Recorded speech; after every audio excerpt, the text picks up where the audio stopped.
I've had workshops where someone has actually got up by the halfway mark and said, I'm done with this because I know where you're getting at and I'm just going to do that. And that's phenomenal. I mean, imagine a manager at a halfway mark saying that and saying, please don't get me wrong, I'm just walking out now I've not spoken to my people in 2 months and I'm just going to do that. Mm-hmm. So that's the kind of work that we do here.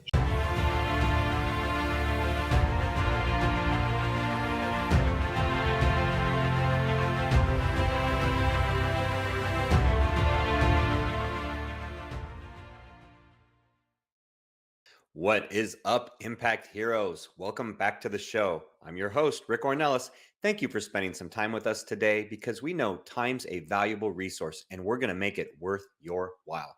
I appreciate each and every one of you, not just for listening, but for who you are. I know you're sparking change to make the world a better place every day, and I am humbled and grateful for your efforts. It takes all of us doing our part to spread positive change, and that's what this show is all about. Motivating you with stories of struggle, courage, and hope to empower you to make a difference in your life and the lives of others. Are you interested in having Rick speak at your event or business? Here is what others have to say. Did not know his story, and it was so inspirational, and his presence on stage, his authenticity was just incredible. Absolutely loved his performance. It made me feel some type of way. If you're looking for a speaker for your next event, hire Rick. I promise you this, you will not be disappointed. Visit rickornelas.com to book him today.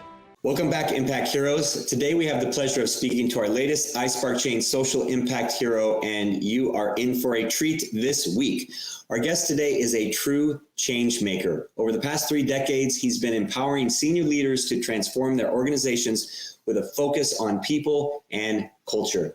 He's helped boost self-awareness, emotional intelligence, and the ability to drive change in transforming himself and other leaders. He's a former naval warship captain of 2 tours, not 1, 2, who went on to lead and architect leadership transformation and systems level change in the Center for Leadership Development for a decade. He's advised senior government leaders in both Singapore and Bernay and received World Bank acknowledgement for his change work and transformation success, among other things. He's an author, award winner, has taught master's programs at 2 universities, plus completed his PhD on leadership and tactic knowledge transfer. That sounds very interesting. And he's driven, passionate, and has devoted himself to creating a better world. So please welcome to the show the authentic, global, and self-aware Dr. Karuna Ramanathan. Dr. K.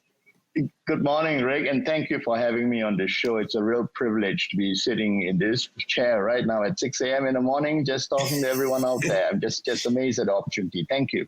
Yeah, thank you for coming on. So first of all, should I call you Dr. K? That's what it shows on the screen there, or how, what do you prefer? Karuna is fine. Karuna. Okay. All right. We'll go with Karuna. All right. Well, thank you. We connected because someone on your team had reached out, and I had to say I was pretty intrigued because, at first glance for this podcast, and our audience may say, hey, well, what does someone like that have to do with being a social impact hero? And as I was telling you off air, being involved in leadership for 30 years, I would say everything. Is in regards to social impact, because that's such a huge part of leadership. I mean, would you agree? Totally. I think at the root of it all is the belief system, the values, the attitudes that we bring out to bear. And I think that kind of forms over time, but increasingly in positions of power, it gives we start becoming a little bit more conscious of the impact we have on work that we do and on other people. And you really want to worry a little bit about that, especially now. And I believe that there's been a drive, and we are almost in an overdrive now, to kind of deal with the impact we have on people. We have impact on people, we have impact on the environment, we have impact on all these decisions actually add up to something that could be a lot better. And I think that makes us all leaders, and we really need to start thinking about that. That's great, because that's exactly how I look at it. I look at it as we are all leaders in some capacity, right? Whether you lead a team or an organization or your family or you're a leader in your church. I mean, so many ways, and that we all impact others. And for years, I didn't really think that. For years, even though I was involved in leadership, I just kind of focused on, hey, this is the sales team I'm leading, or this is the company I'm leading, and didn't think about the impact that we were having on the greater good, or globally. And as I created iSpark Change a few years ago and started focusing on, everyone's actions have that ripple effect that affects people far beyond what you realize on a daily basis. And I'd say a leader even more so, a leader of people even more so, because they're affecting others on a regular basis. Yeah, we've gotten, and I've seen this over the years, and right now we actually verbalize it quite a bit, the intent and the impact. So my way of, or a good way to look at it for me is, are you intentional in your actions, and are you then prepared to accept the impact it's likely to have? And that intentionality carries with it, at least from a leadership development point, the need to be a little bit more aware, a little bit more self-managing, a little bit more relational, and basically be socially conscious of what you do and what you stand for. And that kind of a generator of sorts could help us to bring to consciousness the possibility that what we might be doing may not be what we might want to see. And that's kind of a realization that creeps up, or has crept up on me in my 30 over years of work. But it's a lot harder right now for a lot of people. And so what we do is we kind of bring that into the first 5 to 10 years of your career, because you'll certainly be a lot more successful intentionally if you are thinking a little bit more about what you have or will be doing. And that actually is a privilege, because influence, positional power, has traditionally been associated with leadership, but right now it's giving way, I believe, in the work that we're doing here in this side of the world, to influence. So a power is slowly taking second seat to influence that you can have. And the social impact is just one major generator of that. I was just sharing a little story. I've never seen the Angkor Wat, and that's in Cambodia. That's a UNESCO site. So we were there last year, and it suddenly dawned on me that these people were not very comfortable, because the entire industry runs on tourism, and it was taking a while for the tourists to come back, and it was just the impact a tourist could have on an environment like that is just amazing. The way you interact with people, and it's literally watering eyes. I mean, that's the kind of feeling you get. You are making a huge impact to a person's life, and I mean, I came away from that visit last November, committing my team to a week of work there at some point. Nice. To actually work with young leaders, and not. It's obvious that they're not going to be able to pay consulting fees and all that, but that's the kind of work we can do, Rick. I mean, I hope this is making sense. Oh no, absolutely. And I mean, I think that's wonderful that, you want to have your team, that you had that kind of awareness of what was going on and the impact you were making, number one. And then number two, that you want to bring your team back to have even bigger impact. I want to touch on two things that I got from what you were sharing there, Karuna. The first is that kind of how leadership has changed. So what I've seen in my time and my career is that when I first got into the workforce, is that leadership was more of that militaristic, top-down, or of a authoritarian type leadership, and you kind of do what we say because we say it, and this is how you're going to do things. And now I agree completely that it's changed into more influence, and leaders have to. What I got from what you're saying is that leaders have to be have higher emotional intelligence, that they have to have a greater self-awareness, and that they have to be more emotionally intelligent to understand that influence that they have on others, instead of just, barking orders, so to speak, as what my opinion, what leadership used to be. I mean, how have you seen it evolve, or do you agree with what I was saying there? Yeah, totally. And there is a logical reason for that, because the science of leadership actually is rooted in the military. Studies on leadership started up in post-World War II in the military. And actually that's another thing that a lot of us don't realize is the science of teams actually then also started in the military. Management took a completely different course, and of course you have all the other theories behind that.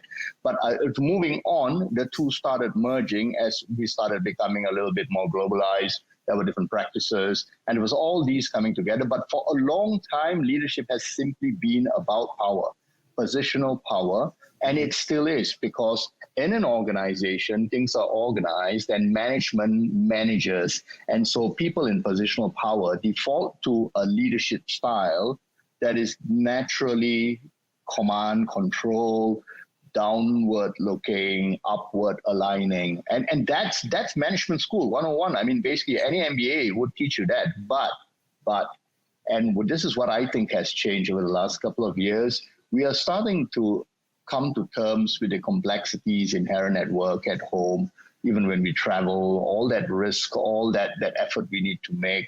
And we begin to wonder, how can I be a little bit more impactful in the relationships that I truly seek? Now, at home, it's straightforward, Rick, because the riskiest relationship is probably marriage, and we made a choice there, and we're going to make that work, right? I mean, that's one. But at work, people really don't have a choice. People don't go around choosing people they work with. They just have to start working with people who don't choose or may not choose to work with them. So we're becoming very conscious of being relational and relatable to people in order to be able to influence them and work together. Now, all this seems like textbook stuff, but this is where the problem with teams start. So teams will only work if you are either in the military, where it's all very well defined, or teams will work if you make an effort to be a lot more impactful. And that carries with it the relational relatability quotient. So that's the shift that I've seen, and that's one major reason. So it's like a heady mix of the environment, the disruptions, and also the changes that people see. There's something else that's crept up along us. These days, you can't be barking orders at people simply because you want them to believe that you know the answer. It's called Google, and basically someone's going to go to the back and say, all right, come on, get on there. Yeah, so true. So true. So tell me, okay, knowing that you have been in the military, right? And you did have positions of authority in the military. How did it change for you? So typically, we kind of started getting in a good conversation, but typically, Karuna, the first question I ask people is we see you as a social impact hero because of the work that you do and the effect that it has on others and the positive effect it has on humanity. But I guess I have a two-part question. First is, do you see yourself as a hero? And then the second part would be how has your leadership evolved yourself? Because, being in the military and then, now where you are now and all the years, like how has it changed over the years? But first, do you see yourself as a hero? No, not at all, man. I mean, that is such a high calling, and I'm sorry I fall well short of that. And let me explain why. Because it's easy to have that tag on ourselves, but actually, I am, and I still stay somewhat tuned to the principles of servant leadership and service. And that probably at this stage of my life is becoming a lot clearer to me, and it's give back time, right? So it's nothing heroic about this. But I want to go back to the earlier part that how I changed. I changed a couple of times. As I look back, I changed firstly in the military. I mean, when you start and you get this inflated sense of importance as you go through ranks on warships, you think that you're getting more power, more things. And so I was privileged to be trained in some of the best places in the world. And my very first command tour was on a 38 crew mine hunter, 50 meters long, a very tight crew. And I threw myself into that relational thing, So I became very relatable to everyone. They had all access to me. I mean, and basically we became a top-notch fighting unit. And the record would show that we were the best ship in the Navy for that year. Now, I went on to do further studies, and when I came back, I actually, because of the grading that I had, I actually got the biggest warship. And this time around, it's no more 50 meters. It's 150 meters with 2 helicopters and 9 decks. I mean, basically up, down. And it was my biggest leadership lesson there was I used the same leadership style that had worked so successfully for 38 men and women to a 150 crew complement. I failed. I mean, there was no way I could relate to each and every one of the 150. I had to build, and I basically slipped into a small circle of trust, and the impact was actually not visible to me at that point. But when I look back on it, I said, you know what? I could have done much better. I mean, all things said, that's not hero at all. And then, as I started to process that, I then realized that some things had to change. Then I went on after that command to actually spend 11 years in the leadership center. And most of those 11 years, Rick, was actually wearing a collared T-shirt and pants, because you don't want to be running around with all your badges and your rank and authority. And that was really, really humbling, because actually you let people see you for who you hope they can see you for, rather than the authority. And not everyone's going to be likable, but I then took away the fundamental premise of respect. And until today, that's quite sterling for me. At the heart of everything, the only evaluation of a leader for me today is whether this individual is capable of respecting other people. And that is so fundamental, because it underpins, so going on to where the lessons have been, respect to me is the bedrock for empathy. And empathy is actually basically when you practice empathy and you're consistent in practicing empathy, one might describe someone to be a leader with some degree of humility. I mean, there's lots of psychological theories around this, but I prefer the respect, empathy, humility route rather than the higher and loftier love, compassion, authenticity route. I mean, that's a much higher calling. I guess people who do that must be real heroes, but I'll just stay at a much lower level now. I hope that makes sense, right?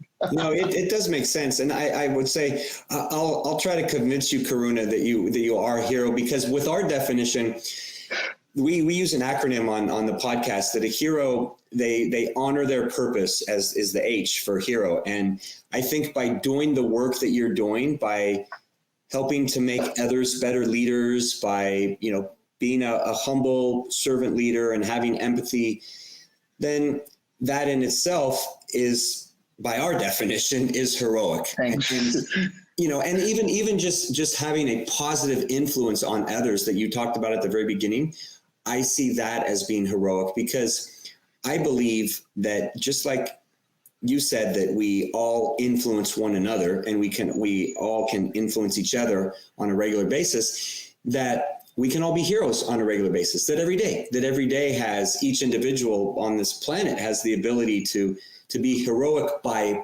my definition. Now, there's a million definitions of hero, right? Yeah. And there's comic book definitions and all these, crazy things, but for our purposes, I'd say that, I'd say you're definitely a hero. So I would humbly accept a little bit of that, but let me you just brought something else to mind. So when the COVID struck all of us, traditional consulting, I mean, I'm a transformation consultant, basically took a hit. And we got to thinking what we could do coming out of it. And here's where we are right now. And I hope that we'll have this opportunity to chat about this months ahead. We actually spent just over a year, pulling a lot of knowledge into a gamification app platform. And we're going to put that out there for young people in the Asian region, ASEAN. Let's just say ASEAN, that excludes China and India, right? But you're looking at Laos, Cambodia, the Philippines, Thailand, Indonesia, Malaysia. English-speaking young executives who might be struggling at work to be able to become better leaders. And that would be a heroic endeavor, because you're actually slashing right down to minimum cost, and you're making a real, if it works, a social impact. I mean, I'm actually pooling consultants in the region to be able to give some time to developing people for a very small cost as to what they would normally charge. And the theory here is more people need help to become better versions of themselves, and we should not hold back on helping them do just that, because the world today and the world 15, 20 years ago, I'm sure you'd agree with me, is very, very different, and we just need to help people. Yeah, so the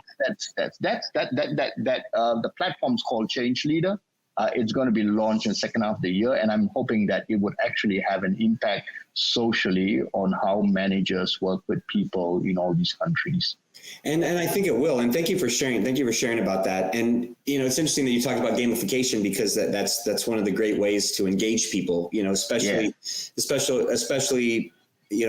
like you said, young executives, Gen Z, younger millennials. I mean, that's perfect. So I'm sure you will have success. And yeah, as you launch it and everything, we can definitely chat again. So there's some more heroism in your work. So in the different, how did you get interested? Obviously you were in the military, but Karuna, how did you get interested in leadership? Was it thrust upon you by virtue of your time in the military, or is it something that you've always had a knack for or an interest in from the time you were young? I think my goodness, I was just been thinking about this, because I think the HR community is starting to move into skills-based assessments rather than simply qualifications. I mean, it's a huge topic right now, but when I look back, I think we all there would be some indication of wanting to lead when we're in school. I mean, there are enough studies to show that people who join, for example, co-curricular activities, they actually lead in sport, they do those kinds of things, right? So, but in Singapore, there's compulsory military service, and I think there it kind of gives you a taste of what it might be to want to lead in a military setting, and so that drew me as well. And then on the ships, it started to be a little heady, because you get escalated right through ranks, and you actually, before you know it, you're in second in command, and you think you're a real hero. Actually, you're not.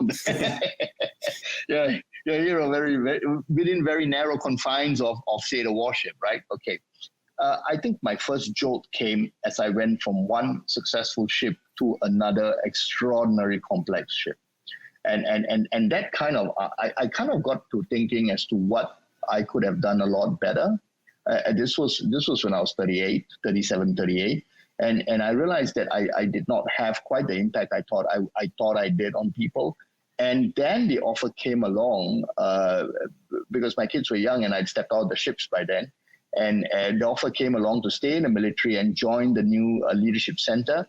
And I got drawn to that because I could actually do some real work there. And I must say that those 10 years were amazing, because I was very fortunate to be dabbling with difficult leadership development concepts and experimentation. So I give an example. One of the programs required us going into the jungles in Brunei for 19 days to actually observe how 600 soldiers actually interacted under stress. I mean, that kind of stuff is really, really a privilege. And that gave you a sense of how people actually work with each other, how they can better work with each other, and what we might need to do to help people. And so when I came out, it was natural. I didn't want to be a leadership trainer. I actually wanted to help people become better versions of them. And that endeavor, that's like a North Star. I still do that. I believe I'm known to some of my past clients as not turning down an assignment if someone needs help. It's actually that. And I believe there are many more like me out there, you included, Rick. Well, thank you. I appreciate that you include me in there.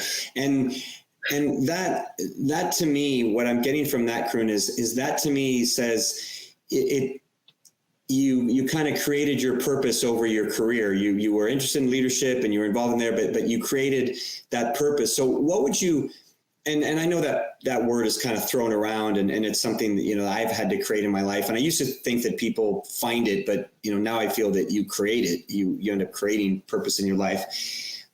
So where do you think, what would you say is your purpose at this point in life? And is it something that you came during your time in the military, or is it something that you've come to that realization more recently? It's probably more recently, because the real pain I'm seeing is, to me, the military will always be a very tight, artificial environment. It exists for a purpose. I mean, and let's not berate that.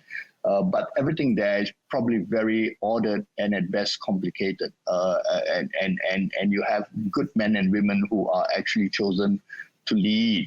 So let's put that entire paradigm aside now. Because of the complexities we're seeing in organizations, external as well as internal, we're starting to get a lot of people who are facing difficulties in organizations. And I started realizing that the more I work with managers and supervisors. I mean, there's a whole range of problems that people take with them to work. And there's a whole range of problems that people take from work to home.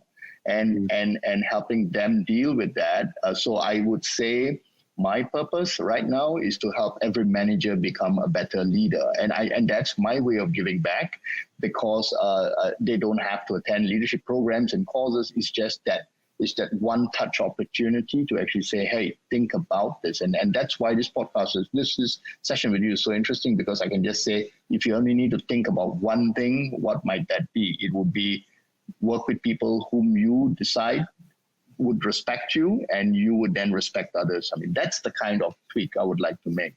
Yeah, nice. It just boils down to that. Some people are just not capable of respecting others, and we should stay well clear of them. Yeah, and I think, even though totally different cultures from the States to Singapore, I'd say there's a lot of similarities in terms of the challenges that leaders face and the growth stages that they go through. So you touched on there about helping managers become leaders. So I know when I've worked and coached in small businesses, there's that whole debate about, manager versus leader, and the owner of the business, whether they're more of a manager and leader. I always ask them that. How do you help managers or people that are used to, managing or having a certain type of modalities or methods? How do you transform them, if you will, into those leaders to have more impact and influence and respect people more? The traditional consulting way to this is like 6 months of work. You put them through some workshops, you get some coaching going, you get some assessments done, and those things are very costly. I mean, they are actually costly. So if you're gonna go broad based and have a social impact on this, then actually the realization, just getting straight to that question, would be you are already a successful manager. I mean, you're a manager because you are a good supervisor. You could actually do work. You know enough to get work done for the most part. Now you need to start thinking of the difficulties that you would have to cope and adapt better. And that requires that you draw on people decide that they will work with you, and you will open yourself up to working with people. And that shift actually means I will manage the work, but I will seek to lead people. And that starts with self-leadership and deciding that I will lead myself. So the shifts are actually very subtle. It is the realization that you could choose a path of respect. I mean, you could choose a path of love. It's good for you if you do that. But you could also choose a path of respect, rather than to choose a path of fear or pain or worry and that brings that back down to the realization that you could actually do things quite differently and become a little bit more successful at work. For some managers, the tweak, I've had workshops where someone has actually got up by the halfway mark and said, I'm done with this because I know where you're getting at and I'm just going to do that. And that's phenomenal. I mean, imagine a manager at a halfway mark saying that, and saying, please don't get me wrong, I'm just walking out now I've not spoken to my people in 2 months and I'm just going to do that. Mm-hmm. So that's the kind of work that we do here. I still have clients and they're great people and who ask me for the traditional workshops and the traditional programs. We do change and adaptive leader work. But the larger part of me is starting to bring this down to a point where you can just flip a switch and realize that you are a leader. And it's something you said at the pre-talk, the pre-chat check-in. You know what? I mean, if you decide to have children, you are a leader. There's no way you're going to manage them. Yeah. It's as simple as that. So Yeah. we all have that in us. It's a matter of flipping that switch on. And for a long time, the way organizations run has kind of made us not flip those switches. But the time is to flip that switches now. Yeah, and would you say that the part of the reason for that shift, that the pandemic played a big role in the shift? Totally. I mean, just coming off early this morning, I glanced over a short article that said work from home is actually quite hazardous if you've not thought a little bit about it. So we are going to have to make, so we're going to, post-pandemic, we're seriously going to have to make some serious choices.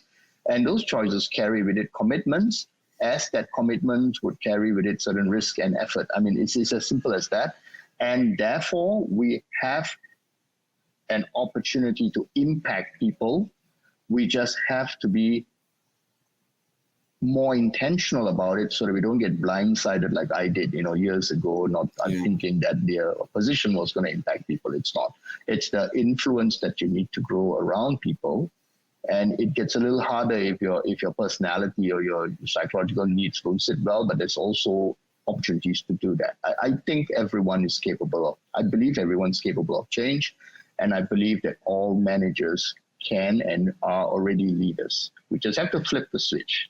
Yeah, and they have to be on board, I guess. They have to be on board and be willing to do the work and do that change, which can be hard for some people, but as long as they're open. Yeah. And I'm a results and data-driven guy. I mean, as much as most consultants are, right? We're looking at anywhere from 50 to 75% success in doing this.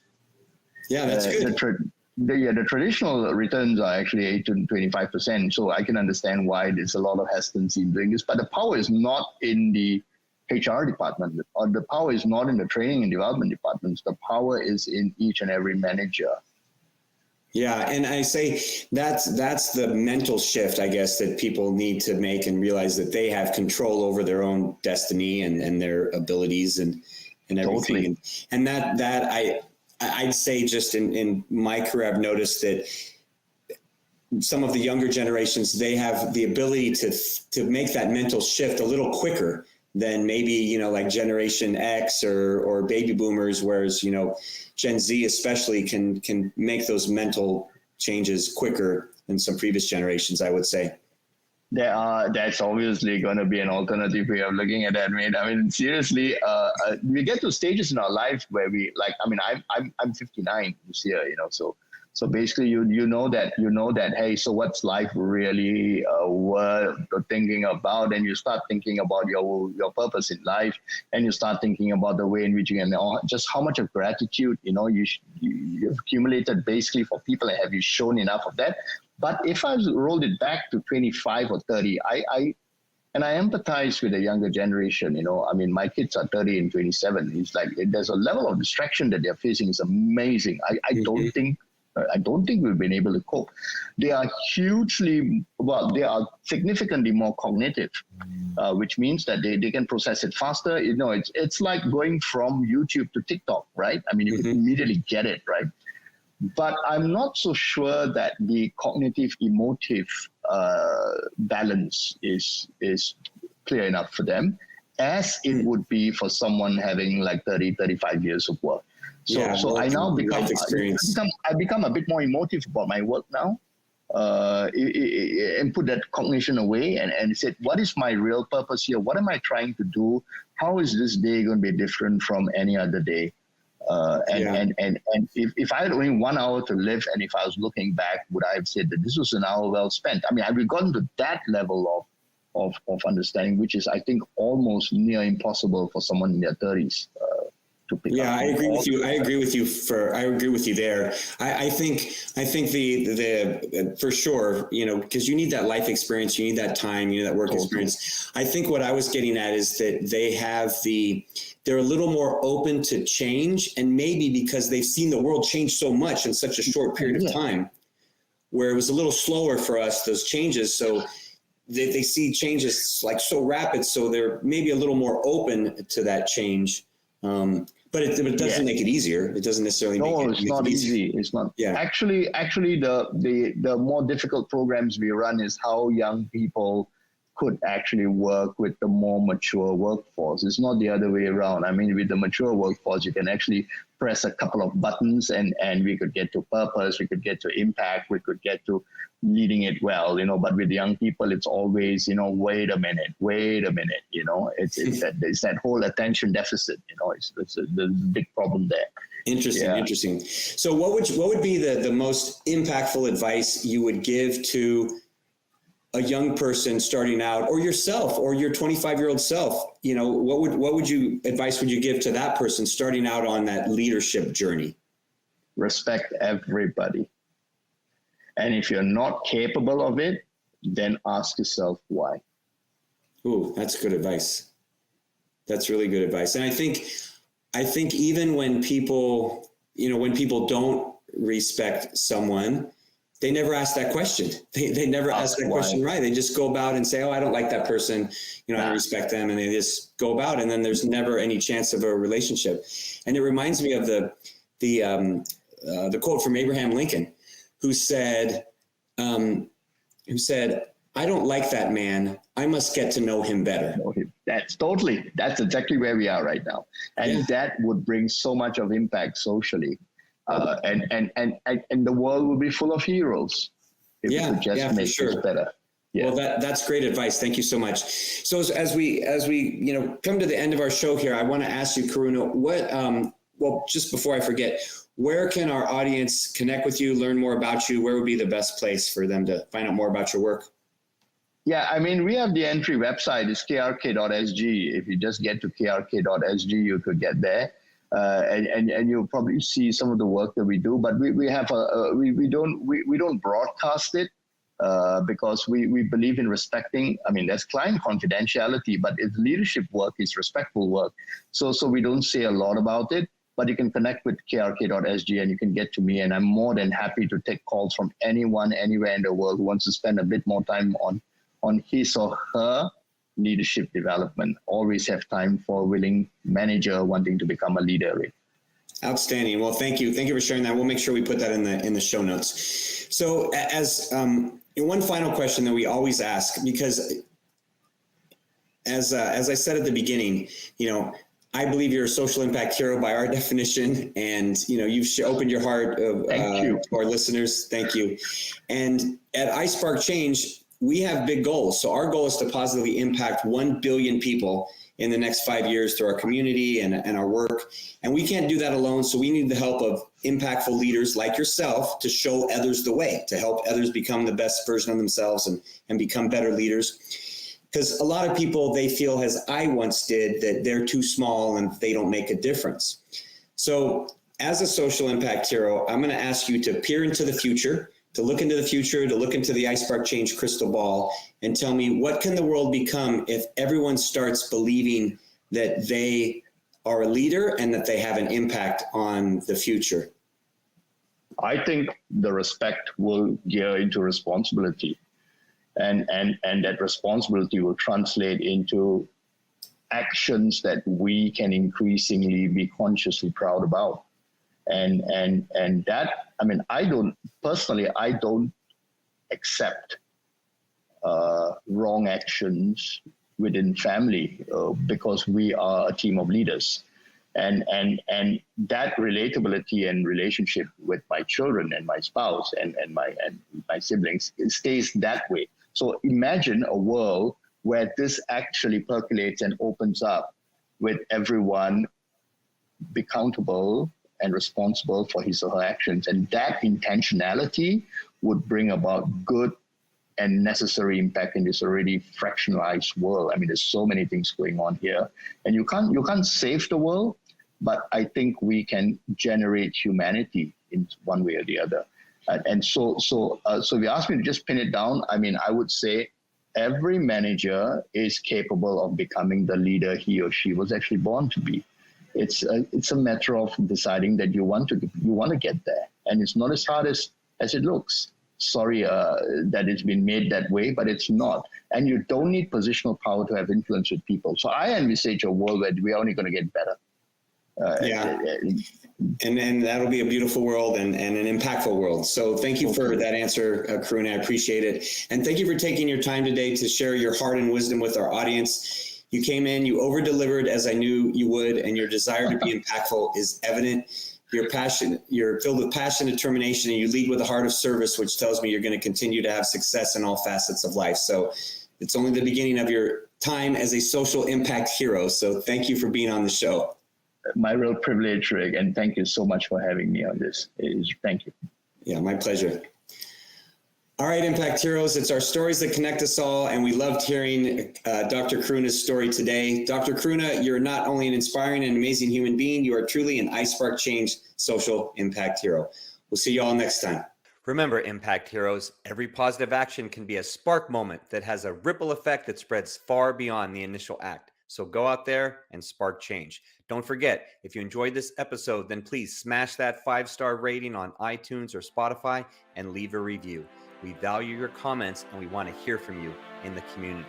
Thank you for listening. God bless you, and we'll see you next week on the iSpark Change podcast.